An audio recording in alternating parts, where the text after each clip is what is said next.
Itohan's eyes fluttered open, her vision gradually focusing on Donald's worried face hovering above her. He gathered her into his arms and carried her to the couch, where he gently placed her. "Itos, what happened?" he asked softly. "For a moment, I thought your village people had come for you, but seriously, I was scared." He tried to lighten the mood with a joke, but his worry was palpable. She felt the warmth of his affection as he stroked her arm. She let out a sigh. "I am stressed, and I haven't eaten all day. I think our argument was the last straw," she responded. Donald looked at her questioningly. "Are you sure? Are you sure you are not pregnant?" She snapped at him. "No. I am not pregnant." For a second, she held her breath. It could not be. She had been careful. Getting pregnant was the last thing on her mind, she thought to herself. His face softened, and he took her hand. "I am so sorry," he said, hugging her tightly. "Chica! Chica!" he bellowed, calling for the help. Chica turned up very quickly, looking at her madam with a worried expression on her face. "Chica, first of all, get me a glass of cold water and then go and prepare your madam some pepper soup very quickly." "Sir, I made some yesterday," Chica responded. "It is in the fridge." "Okay, heat it up quickly and bring it over." As he spoke to Chica, he did not take his eyes off his frail-looking wife. When Chica had left the room, he said to her, "Let's focus on you getting better. Let's leave this law school issue for now." Her heart sank. Though Donald spoke with gentleness, his words struck hard. She shut her eyes, allowing her thoughts to travel back to a moment 2 years ago, just after their honeymoon had ended. She remembered excitedly telling him about her plans to visit her old professor, Professor Adichie, who had promised to help her with her law school application. "Itos," Donald began, his voice a careful blend of affection and apprehension. "Are you truly certain you're ready for the immense stress of law school? It's an incredibly demanding path that can strain even the strongest marriages. I saw it happen to my friend Kunle, and I can't help but worry you might be taking on more than you can handle." She felt a sting of disappointment. She opened her mouth to respond, but Donald quickly continued, "Let's park this discussion for now. I just remembered we have the annual Lagos charity ball next weekend, and I know how much you've been looking forward to it." A flicker of excitement momentarily eclipsed her frustration as Donald mentioned the gala. She couldn't deny the thrill that rippled through her at the prospect of donning an exquisite gown, her hair and makeup expertly styled, and dripping in the finest jewels. Donald asked, "Why don't I call the travel agent and book our flights to London? We could start with a visit to Louis Vuitton. I know how much you've had your eye on that new handbag collection." A knowing smile tugged at the corners of his lips. She felt a familiar stirring of excitement at the mention of her favorite luxury brand. "All right," she conceded, forcing a smile that didn't quite reach her eyes. Returning back to the moment, she let out a heavy sigh. She opened her eyes and forced a smile. "You're right," she said softly, her voice barely above a whisper. "Let's focus on getting better for now." That week, Itohan tried to avoid any stressful conversations with Donald. Her only problem was her lack of appetite, but she was not worried about it because she was a picky eater. That same week, she resolved to go and visit Professor Adichie. Each evening, as she lay in bed, she replayed her goals for the future, forming a silent vow. By Thursday, she was ready to act. She planned to contact Professor Adichie the following day to discuss her law school options. On Friday morning, she got dressed after Donald had left the house and she made her way to the University of Lagos. Standing outside Professor Adichie's office, her heart raced with excitement and nerves. She hadn't told Donald, knowing he would dissuade her. Clutching the application forms, she knocked confidently. Professor Adichie's warm voice welcomed her in. The office's familiar warmth and the professor's reassuring presence put her at ease. After exchanging pleasantries and discussing her parents' whereabouts, Professor Adichie reviewed the forms. He said to her, "Everything seems in order. I will ensure this gets to the right table and processed quickly." Overwhelmed with gratitude, she thanked him profusely before leaving with renewed purpose. The meeting had gone better than she had hoped, and she felt a sense of accomplishment as she exited the building. But as she reached her car in the busy university parking lot, a sudden wave of nausea crashed over her. She doubled over, fighting back the urge to vomit right there on the tarmac. With a deep breath, she steadied herself and climbed into her car. The nausea had caught her off guard, and she couldn't help but wonder about its cause. Could it be? Could she be pregnant? Is that why she fainted on Sunday? As soon as she got home, she rushed upstairs into her bathroom, frantically searching for a pregnancy kit. To her relief, she found one. Moments later, she was anxiously waiting for the results. After what felt like an eternity, she glanced at the test and saw 2 unmistakable pink lines. She was pregnant. She was overwhelmed with mixed emotions. While she felt joy and excitement, she also feared how it would impact her career aspirations. Donald, however, was ecstatic at the news. He swept her into his arms, his face lit up with happiness. A baby, Itos. This is wonderful news. We're going to be a family. However, she couldn't help but wonder if his happiness stemmed from the belief that the baby would keep her tied to him and hinder her ambitions, a thought that filled her with unease. Despite her reservations, she tried to focus on the positive aspects of her pregnancy, cherishing the new life growing within her. As the days passed, she grappled with conflicting emotions, torn between her love for her unborn child and the fear of putting her dreams on hold once more. Seeking guidance and support, Itohan turned to her mother, who listened with an open heart and offered words of encouragement. Her mother's wisdom and understanding provided a glimmer of hope amidst the uncertainty, reminding her that she was not alone in navigating this new chapter of her life. As the weeks passed and her pregnancy progressed, she found moments of peace and contentment in the comfort of her Ikoyi mansion. One evening, with Itohan now 3 months along, she and Donald were in the living room, having just enjoyed some pounded yam and egusi soup which she had prepared herself. They were watching a Nollywood movie when suddenly, Donald's BlackBerry 8800 vibrated, interrupting their movie. He looked at the caller ID, and without saying a word, he got up and walked into the adjacent room, his voice lowered. She pressed pause on the DVD player. She couldn't make out the words, but she could hear the muffled tones of the conversation. Minutes passed, and her curiosity grew. She strained her ears, trying to catch the conversation. Suddenly, she heard his voice rise in excitement. "My guy. Dami," he exclaimed, and her heart sank. "Damilola Adeyemi." That name was bad news. As Donald returned to the living room, she could see the excitement in his eyes. "Who was that?" she asked, trying to keep her voice steady. "It was Dami," he replied, avoiding her gaze. He sat down, next to her, and pressed play on the DVD remote, signaling the end of the conversation. Her heart raced, and she felt a sense of dread. She felt that whatever Dami and Donald were up to, it was not going to end well. The day after the phone call was a flurry of activities for Donald. He called his travel agent and booked the next flight to London, telling Itohan that a business opportunity had come up. Her heart sank as she watched her husband pack his bags, knowing that any business involving Dami was bound to lead to trouble. Donald kissed her and her baby bump goodbye, and the driver whisked him off to the airport. Later, at the bustling airport, Donald's check-in was smooth and soon he was settled in his plush first-class seat. Just before takeoff, his mind drifted back in time to his teenage years when he first encountered Dami in London. Dami and Donald's story began in 1996 when Donald was a boarder at the prestigious Epsom College in Surrey, studying for his A-levels.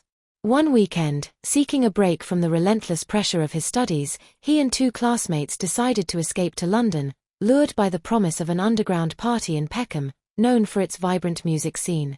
As they left the venue late at night, they encountered a gang, but Dami, who happened to be walking down that dark street, came to their rescue. From that moment on, Dami and Donald became friends. As their friendship deepened, Donald discovered that Dami was a skilled scammer, studying computer science at the University of East London by day and stealing credit card information from unsuspecting students by night.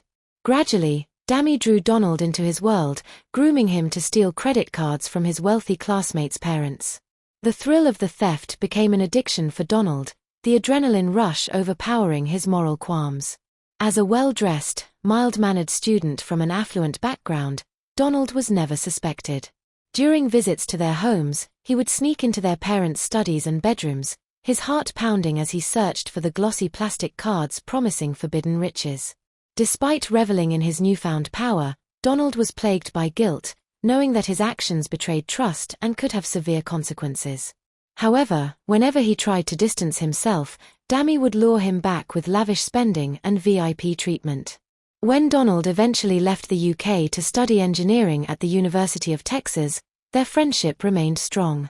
However, things turned sour in 2003. While Donald and Itohan were on holiday in Donald's family apartment in London, the police arrived and arrested Dammy, who had been living at the property while it was empty. Later that year, Dammy was convicted and sentenced to 3 years in prison for online fraud, credit card fraud, and identity theft.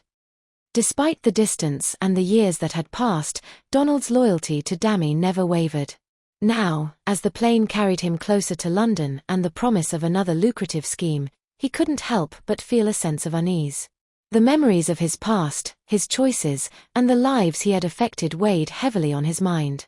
He knew he was walking a dangerous path, but the allure of easy money and his bond with Dammy were hard to resist. Dammy had told him about a scheme that would make them millions of pounds quickly. They would set up a bogus real estate investment company designed to attract wealthy investors. With his connections and charisma, Donald was uniquely positioned to make the plan successful. He moved in a social circle filled with individuals who could easily afford the £1 million buy-in that Dammy suggested. Brimming with anticipation, Donald touched down at Heathrow Terminal 4, all excited to see Dammy after several years. A chauffeured limousine took him straight to the Park Lane penthouse, which Dammy had rented for them. The suite boasted a private elevator and offered breathtaking views of Hyde Park and the city skyline. It was a world away from the bustling streets of Lagos, a haven where Donald and Dammy could plot their next moves. Wasting no time, they began meticulously planning their real estate investment scheme, poring over every detail. They pooled their resources to entice potential investors by purchasing 2 prime properties in the heart of Kensington, London's most exclusive enclave. The price tags were staggering, but to Donald and Dammy, they were mere drops in the bucket. These initial acquisitions served as a tangible proof of concept, allowing them to showcase the caliber of properties their investors could expect. No expense was spared in creating their marketing materials, with glossy brochures adorned with breathtaking photos of their Kensington properties and London's iconic skyline. They hired a financial analyst who developed convincing financial projections promising astronomical returns, far surpassing conventional investments. Armed with their persuasive materials, Donald returned to Lagos within 2 months, ready to implement their plan. He moved through the city's elite circles with a newfound purpose.